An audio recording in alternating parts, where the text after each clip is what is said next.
Morning. Um, I didn't realise actually there's so many people online sharing their stories as being ex-Jehovah's Witnesses. I didn't actually realise it. So it feels really liberating and really freeing to actually begin to tell a little bit of my story about it. That was just my dog sneezing. Um, yeah, so going back to the very beginning, um, the first things I remember, I was there from ages birth to age 14, and I remember being in the congregation hall a lot. And I remember just feeling really restricted a lot. I remember my mum's disapproval eye each time I even moved in my seat. I remember how I had to present myself at all times. I remember having to smile and please and be really nice and always be polite. And out with that at school, I had to be a star pupil, not allowed to mix with any worldly people, as they were called, um, not allowed to mix in classes, obviously during the festivities of like Halloween and Christmas and things like that. So my brothers and I, and my cousins as well, because I had some cousins who were also in the witnesses at the time, and we were delegated to a separate room. And although we weren't allowed all in there together, so we would be in different rooms in the school, mostly sitting by ourselves actually while Christmas parties were taking place or Halloween decorations were being put up.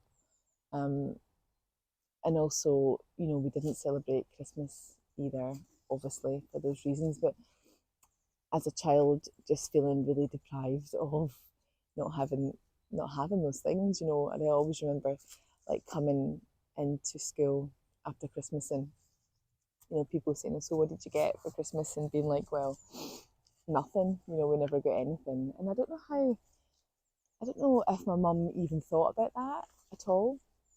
I don't know. But I think for my mum as well, for her, she was just really looking for belonging. Really, is what she was wanting out of it. She was wanting community, somewhere to belong. She didn't have any support, and she was basically raising the five of us herself. My dad was there in body, but that was about it. He was an alcoholic, so he wasn't available in the ways that she would have needed, basically. And my auntie, I have an auntie who is actually still in the witnesses. She used to be my mum and her, and myself, my brothers, and my cousins, who would all go every Tuesday, every Thursday, and every Sunday of our lives.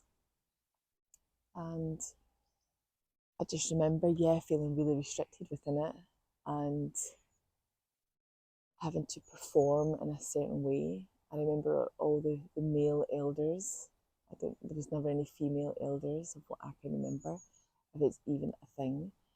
And I think what's happened is I've just written it out of my life. Um, and only now, as I reach 44, am I starting to kind of wonder about it and wonder about the impact that it's had on my life. And in the lives of, one of my cousins actually, who was still a witness up until she was 34, 35, in her mid 30s. She was disfellowshipped once, as I remember. Hadn't saw her for a few years. She remarried again, somebody in the witnesses, moved to France with him, had a child, and not long after that took her own life, jumping out of a 4-story building a few years ago. That was really tragic. And my auntie, her mum, is still in the witnesses, and I haven't spoken to her for quite a long time. All the cousins have since left. Nobody is interested whatsoever. but I can see the damage as well. And I have another story to tell about my brother on that one, but I can leave that video for another day, I think. So yeah, that's just the beginning of what I can remember so far. But I know that there'll be some nice deep digging to come up, and yeah, I look forward to sharing some of that with you. So thank you so much for taking this couple of minutes to just listen a little bit to my story, and I hope the dogs haven't been too distracting. So thank you so much, and I'll see you in the next video. Bye for now.